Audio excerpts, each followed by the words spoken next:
Assalamualaikum warahmatullahi wabarakatuh. Perkenalkan, nama saya Dedi Khairuddin. Saya dosen S1 Program Studi Teknik Industri Universitas Bina Bangsa. Kesempatan kali ini saya akan menjelaskan tentang mata kuliah material teknik. Mata kuliah material teknik merupakan mata kuliah yang berada di semester genap, memiliki bobot 2 SKS. Mata kuliah material teknik ini pada dasarnya merupakan mata kuliah yang mempelajari tentang jenis-jenis material, sifat-sifat dari material, ya di mana kita pelajari mulai dari sifat mekanik, sifat fisik, sifat kimia, sifat termal, dan sifat teknologi. Kemudian nanti kita juga akan mempelajari bagaimana pengujian menggunakan mekanik, yaitu pengujian uji tarik, uji mulir, uji impact, uji kekerasan, dan yang lainnya. Kemudian kita juga bisa mempelajari bagaimana pengujian yang sifatnya tidak merusak, yaitu mikroskopik dan retak dan void. Kemudian di dalam material teknik juga kita akan mempelajari namanya bagaimana aplikasinya nanti material tersebut di dunia industri, bagaimana logam itu bisa dimanfaatkan, polimer bisa dimanfaatkan, keramik juga sama bisa dimanfaatkan, sampai komposit juga sama dimanfaatkan untuk dunia industri. Nah, di dalam material teknik juga kita akan mempelajari standar dan kode seperti IC, ya, American Iron and Steel Institute. Ada juga standar yang ASTM, yaitu American Society for Testing Material. Nah, material-material itu juga bukan hanya dari standar-standar tersebut. Standar Indonesia juga memiliki, yaitu namanya Standar Nasional Indonesia. Selain itu, di dalam material teknik juga kita akan membahas tentang bagaimana kriteria pemilihan bahan material untuk suatu komponen dan pengetahuan pertimbangan teknik di dalam pemilihan bahan. Adapun capaian pembelajaran di mata kuliah material teknik, pertama, kita mahasiswa mampu menjelaskan berbagai sifat dari material itu sendiri, mulai dari pengujian material, jenis aplikasi material, sampai standar dan kodenya. Yang kedua, capaian pembelajaran mata kuliah yang ingin dicapai yaitu mahasiswa mampu menerapkan prinsip pemilihan bahan material untuk menyelesaikan masalah rekayasa kompleks pada sistem terintegrasi. Nah, adapun pokok-pokok bahasan nanti yang akan kita pelajari di material teknik, pertama kita akan memberikan pendahuluan penjelasan tentang bagaimana itu material teknik, apa aja material teknik, perbedaan material teknik dengan material sains. Yang pertemuan kedua itu membahas tentang pengelompokan material. Nah, pengelompokan material nanti dipelajari bagaimana material tersebut dikelompokkan menjadi 4 pokok kelompok, yaitu mulai dari polimer, keramik, komposit, sampai sejenis logam. Pertemuan yang ketiga, pokok bahasan yang ketiga, yaitu sifat material. Itu kita mempelajari sifat mekanik. Ya, sifat mekanik nanti akan kita lakukan sebuah uji melalui uji mekanik, yaitu uji yang berdasarkan uji tarik, uji mulir, uji impact, dan uji kekerasan, ya. Keempat, kita akan mempelajari standar material, standar produk, dan standar uji. Yang kelima, kita akan mempelajari uji mekanik dan interpretasinya. Keenam, kita mempelajari uji tarik, impact, kekerasan, fatigu, mulir, dan puntir. Pokok bahasan yang ketujuh yaitu mempelajari tentang ikatan atom, dasar kromatografi, logam, dan sistem paduan logam. Yang kedelapan, diagram Fe3C ataupun bisa disebut dengan diagram Carbida. Yang kesembilan yaitu kita pelajari paduan logam berbasis besi.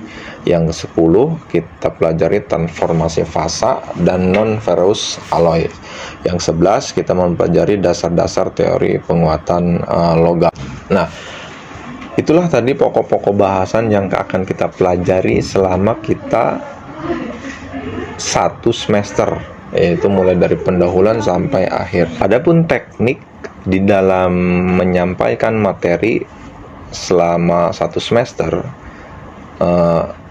melalui beberapa tahapan. Tahapan pertama biasanya saya akan menjelaskan bagaimana materi tersebut disampaikan secara ceramah, yaitu artinya saya biasa akan menjelaskan apa materi yang terkait dengan pokok bahasan di pertemuan tersebut, ya. Kemudian dengan spontanitas biasanya saya akan bertanya langsung kepada mahasiswa tentang pokok-pokok bahasan yang akan disampaikan. Adapun nanti media yang digunakan itu biasanya menggunakan slide PowerPoint yang dibantu melalui proyektor. Kemudian saya juga bisa membawa buku-buku pegangan sebagai rujukan bahwa material teknik memiliki dasar dalam penyampaian materinya. Yang kemudian setelah itu biasanya saya memberikan case study terkait material teknik yang kekini-kinian. Misalkan kita tahu bahwa kejadian beberapa tahun yang lalu di Sidoarjo, yaitu tepatnya lumpur lapindo, berkaitan dengan luapan material yang ada di perut bumi ke dasar permukaan. Ternyata setelah diteliti itu kebanyakan merupakan material yang sifatnya material tanah jarang. Nah, itu contoh-contoh yang nanti akan kita bahas di beberapa pertemuan ke depan. Nah, setelah itu biasanya saya akan mengakumulasikan nilai secara keseluruhan, mulai dari penjelasan dari awal pertemuan, terus memberikan case study. Ya, case study ini nanti sifatnya per kelompok. Jadi mahasiswa biasanya mempresentasikan secara acak bagaimana case study. Tiap case study dari mahasiswa tersebut biasanya kelompok-kelompoknya akan berbeda-beda, tinggal tergantung dari pokok permasalahannya. Nah, proses awal perkuliahan sampai dengan akhir perkuliahan, di tengah-tengah perkuliahan itu biasanya ada bentuk penilaian. Nah, bentuk penilaian itu pada dasarnya dijelaskan di awal kontrak perkuliahan yang pertama. Mulai dari absen, kehadiran mahasiswa itu kurang lebih harus 10%. Kemudian ada tugas dan kuis itu 25%, UTS 25%, dan UAS 40%. Jadi bobot-bobot tersebut yang akan menentukan apakah mahasiswa nanti layak apa tidaknya lulus di mata kuliah material teknik ini. Untuk lebih jelasnya bagaimana proses pembelajaran yang nanti yang akan saya lakukan, kita akan lihat di video berikut ini. Assalamualaikum warahmatullahi wabarakatuh. Waalaikumsalam warahmatullahi wabarakatuh. Selamat sore. Ini pertemuan kedua, kita akan membahas tentang mengelompokkan material teknik di mata kuliah material teknik, ya. Jadi pada dasarnya nanti kita akan ada beberapa pokok bahasan yang akan kita sampaikan di pertemuan kali ini. Pertama, ini contoh-contoh dan aplikasi material teknik. Nanti bagaimana material teknik tersebut bisa diaplikasikan di dunia industri. Ini tidak susah, karena dalam kehidupan sehari-hari pasti kita akan menemukan material yang akan berkaitan dengan pokok bahasan ini, ya. Seperti apa? Ya tadi, ini misalkan ada lantai ini terbuat dari keramik, ya kan? Terus aplikasinya juga bisa digunakan buat minuman seperti ini sama nih, ya. Terus ada juga buat parfum, buat minuman yang bersoda, macam-macam. Ada juga nanti di dalam dunia otomotif biasa digunakan untuk beli, ya, macam itu. Nah, nanti aplikasinya bagaimana material teknik itu memiliki peranan penting di dalam dunia industri, ya. Yang kedua, kita akan mempelajari tentang sejarah material teknik. Jadi harus mengetahui bagaimana sejarah material teknik. Nah, sejarah material teknik itu kita pelajari mulai dari zaman Stone Age, ya, mulai dari zaman batu sampai dengan zaman yang sekarang, ya. Itu zaman sebelum Masehi sampai dengan zaman yang sekarang. Kita juga akan mempelajari bagaimana apa sih perbedaan antara material science dan material engineering, ya. Terus kita juga mempelajari bagaimana organza komponen of material science and engineering.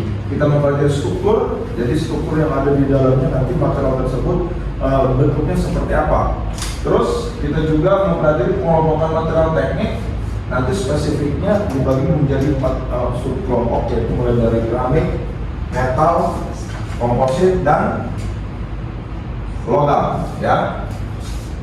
Pertemuan kemarin masih ingat nggak apa itu tentang material ya? Pasti tidak-tidaknya mengingat pertemuan yang kemarin. Terus kita juga bisa mempelajari sifat-sifat propertiesnya. Terus the material selection process, struktur proses dan properties. Terakhir kenapa kita harus mempelajari material teknik. Nah, ini textbook yang akan kita gunakan selama perkuliahan. Seperti pertemuan minggu yang kemarin kita textbooknya itu material science dan engineering, ada material science for engineering, terus sampai modern physical methodology and material engineering. Nah, ini aplikasi material teknik di dalam dunia industri. Itu contoh misalkan sederhana nih di dalam pesawat terbang. Pesawat terbang biasanya terbentuk dari beberapa material, ya terutama unsur aluminium, karena aluminium ini memiliki berat molekul yang sangat ringan dibanding dengan berat molekul yang lain, ya. Terus material teknik juga digunakan untuk ini bisa dipasang di tiang listrik yang bagian atasnya untuk menghantar listrik, jadi biar tidak tersetrum gitu. Ini unsurnya materialnya terbuat dari granit. Nah, kalau yang ini biasa untuk botol minuman, ya, sejenis polimer. Nah, ini sama sejenis polimer. Nah, ini contoh-contoh aplikasi material teknik di dalam dunia industri. Ini contoh yang lain lagi bisa digunakan untuk rangka dan yang lainnya. Nah, contoh sederhana yang bisa kita gunakan material teknik ini misalkan digunakan untuk sejenis pendingin pada CPU, ya. Ini terbuat dari aluminium, ya, pendinginnya. Ini aplikasinya di dalam dunia industri.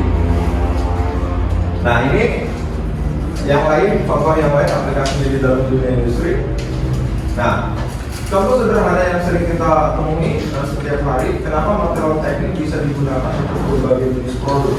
Ini sama nih, fungsinya sama, fungsinya untuk sebagai media penyimpan air, ya kan? Cuma di sini nanti akan berbeda. Kalau misalkan bentuknya semacam ini, artinya air yang ada di dalamnya itu tidak terlihat warnanya. Kalau dia bentuknya seperti aluminium, ya, jadi tidak transparan. Nanti desain produknya pun akan menyesuaikan. Tapi dia memiliki kelebihan nanti kalau bentuknya kayak gini, memiliki kelebihan si aluminium tersebut bisa menahan soda biar tidak keluar. Jadi kadar CO2-nya masih ada di dalam ketika dibuka masih segar ya. Beda dengan misalkan packagingnya yang terbuat dari sejenis plastik, ya, model yang gini. Ini biasanya digunakan untuk yang tidak bersoda. Kalau bersoda dia kembung dia. Kalau kembung lama-lama keras pecah, ya. Nah, tapi sama ini dan ini tidak terlihat. Ada juga materialnya terbuat dari keramik, ya, seperti gelas ini. Ini kelihatan. Jadi cairan yang ada di dalamnya itu kelihatan, sangat jelas kelihatan. Kalau misalkan media yang kita gunakan untuk menyimpan airnya tersebut media transparan yang semacam ini. Nah, ini contoh-contoh aplikasi di dalam dunia industri. Fungsinya akan sama, tapi ketika prosesnya itu akan memiliki perbedaan satu material dengan material yang lainnya dalam proses pembentukan produknya. Nah, ini sejarah tentang material. Sejarah tentang material itu dimulai dari masa di mana material tersebut dari zaman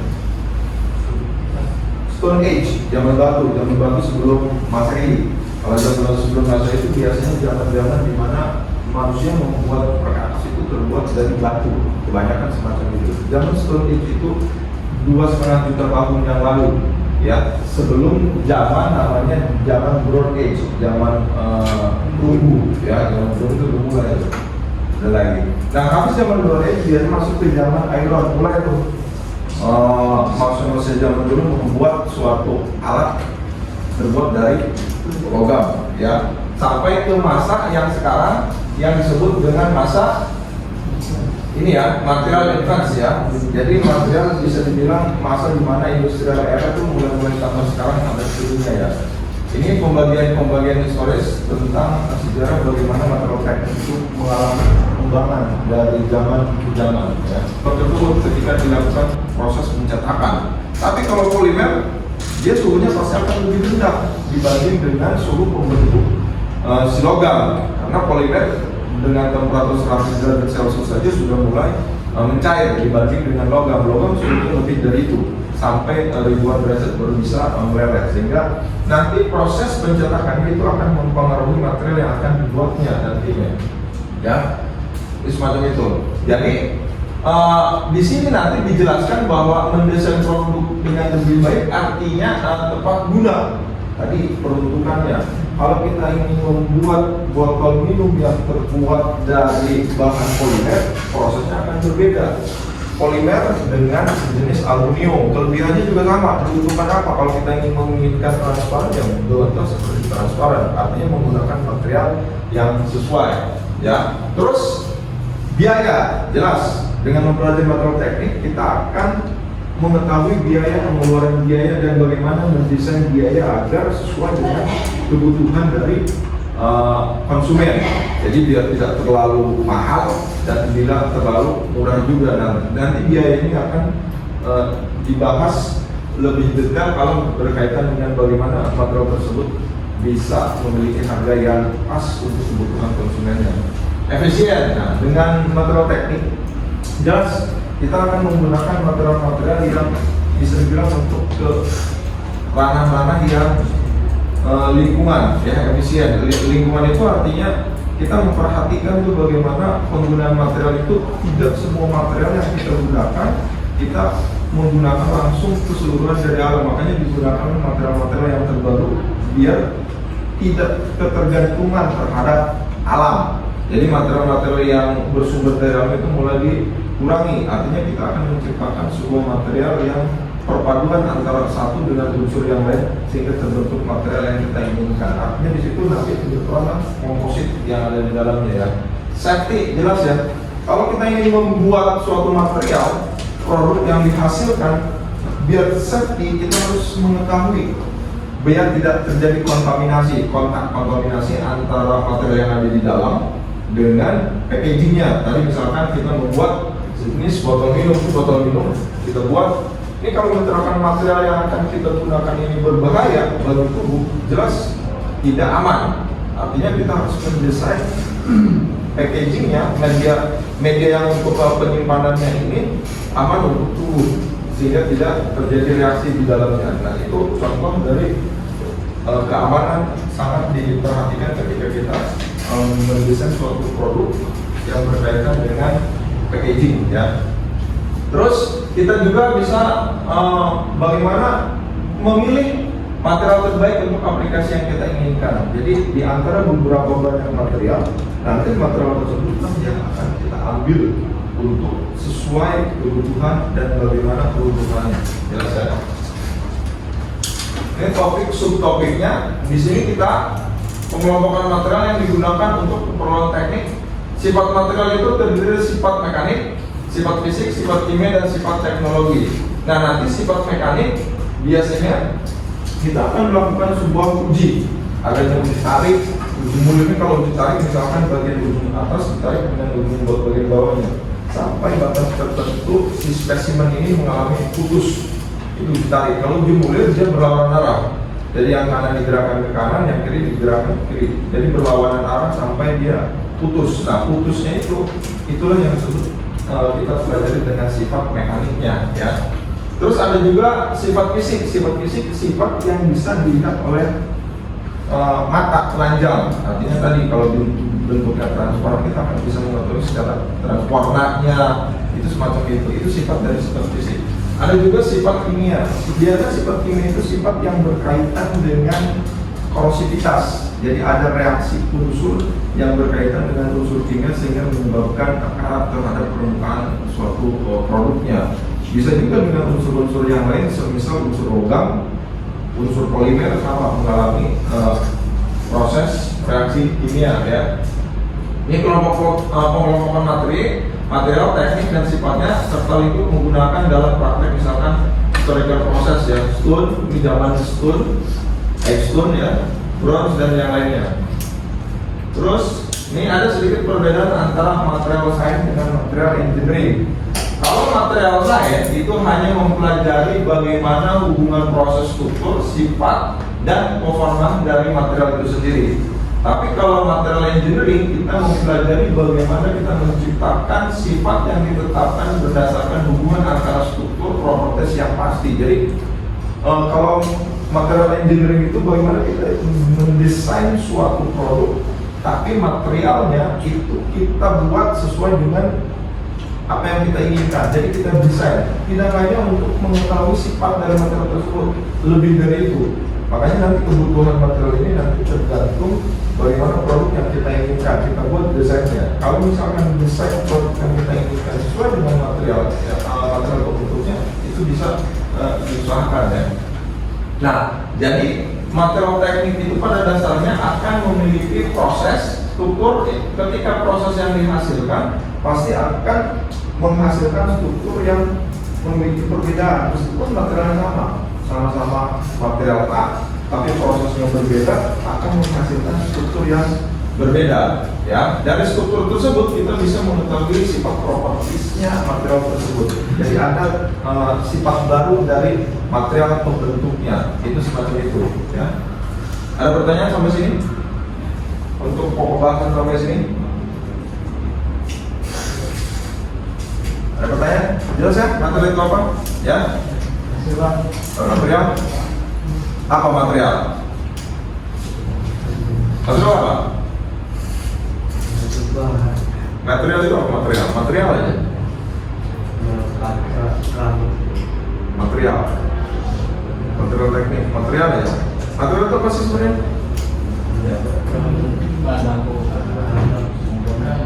Komponen. Apa lagi? Material. Bahan baku. Apa sih sebenarnya material itu? Kita sering loh, oh ini material A, material B, material C. Jenis.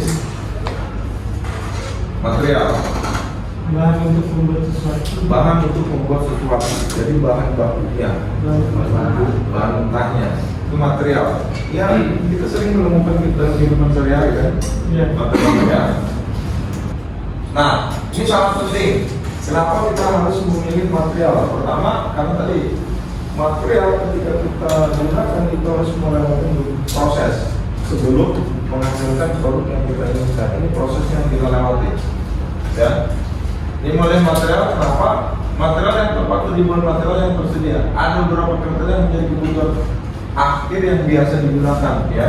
Material mungkin mengalami kerusakan selama beroperasi. Misalnya pengurangan kekuatan mekanik yang signifikan dan dapat diakibatkan oleh pemeran suhu. Artinya mungkin pertimbangan utama adalah pertimbangan ekonomi berupa kos untuk memproduksi produk menjadi. Ya. Apa sih pertanyaan? Pak, saya ingin bertanya. Namanya siapa? Ramadan Bumiko, Pak. Silakan.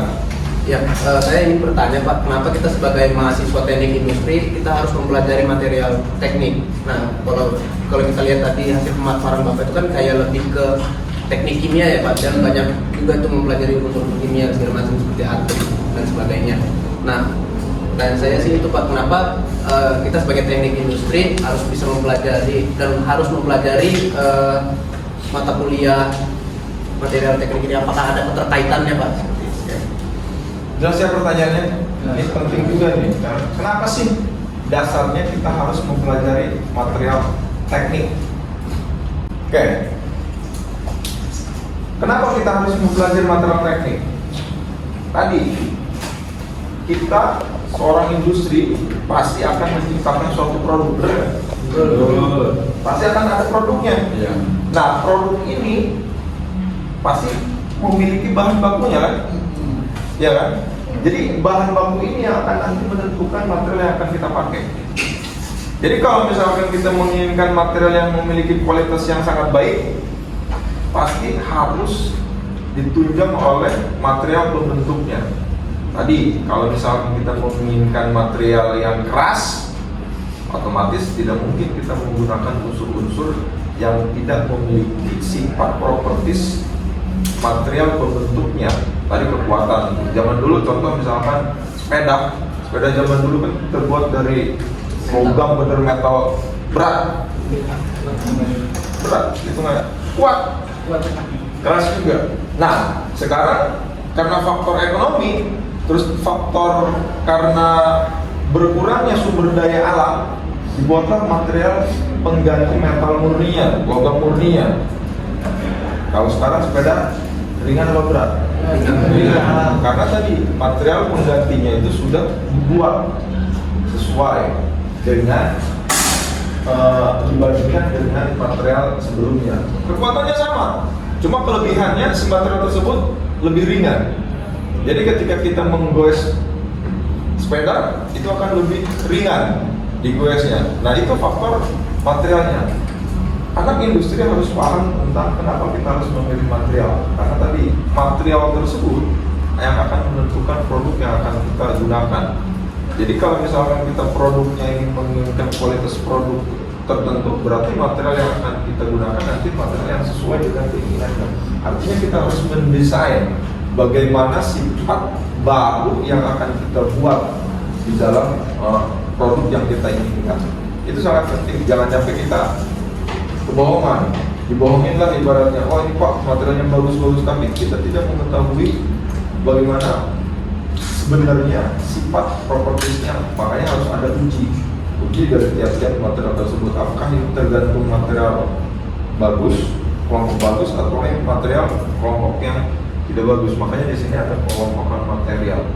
Nah material tersebut harus dikuasai oleh orang-orang industri karena tadi prosesnya sangat menentukan material yang akan kita gunakan sampai menghasilkan performa yang kita inginkan. Ada yang lain? Jelas ya?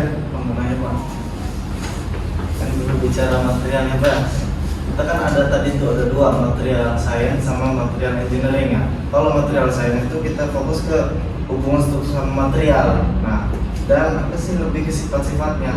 Kalau engineering itu struktur dan sifat-sifatnya. Dan material engineering ini kita apa ya, mendapatkan apa ya, kita mendesain gitu tuh Pak. Tolong beri contoh apa gitu, produk apa yang sekiranya untuk material engineering ini gitu Pak, atau material science juga gitu. Contohnya gimana tuh? Tadi kalau kita belajar sains, ini contohnya contoh aslinya. Contoh aslinya, tadi misalkan aluminium dia memiliki titik leleh pada temperatur tertentu. Itu sifat bawahnya tuh. Jadi kita hanya mengetahui sifatnya aja. Sifatnya. Contoh lagi misalkan besi. Ya, besi dia warnanya mengkilat. Itu contoh bawahnya tuh. Bawahnya mengkilat. Terus berat molekulnya besar. Ya, keras. Itu contoh bawahnya tuh. Jadi kalau kita pelajari tentang material science, kita hanya mengetahui sifat-sifat dasarnya doang. Sifat-sifat dasar dari material tersebut. Artinya kita harus mengetahui dari tiap-tiap material. Nah, untuk material engineering kita tidak cukup hanya mengetahui sifat dari material-material tersebut. Makanya diciptakanlah suatu material yang tadinya misalkan dia memiliki kekuatan gaya tarik misalkan hanya beberapa kilonewton, sedangkan habis itu kita desain materialnya sesuai dengan kita inginkan, dia akan lebih tahan terhadap gaya tariknya. Tadi misalkan 10 kilonewton ini bisa nyampe ke 50 kilonewton baru mengalami keputusan, nah patah dan yang lainnya. Jadi kalau material science hanya cukup mengetahui struktur yang ada di dalamnya, kemudian tidak kita lakukan suatu perubahan terhadap strukturnya, cukup di situ aja. Tapi kalau kita sudah melakukan suatu perubahan terhadap strukturnya, ya itulah yang disebut dengan material engineering. Jadi material engineering itu perbedaannya di situ dengan material science, semacam itu. Oke, jelas ya? Ya. Pertanyaan lagi? Cukup? Oke, kalau cukup mungkin pertemuan kali ini saya sudahi. Di pertemuan ke depan kita akan bahas lebih lanjut bagaimana uji dari material tersebut ya. Saya ucapkan banyak terima kasih. Assalamualaikum warahmatullahi wabarakatuh. Waalaikumsalam warahmatullahi wabarakatuh.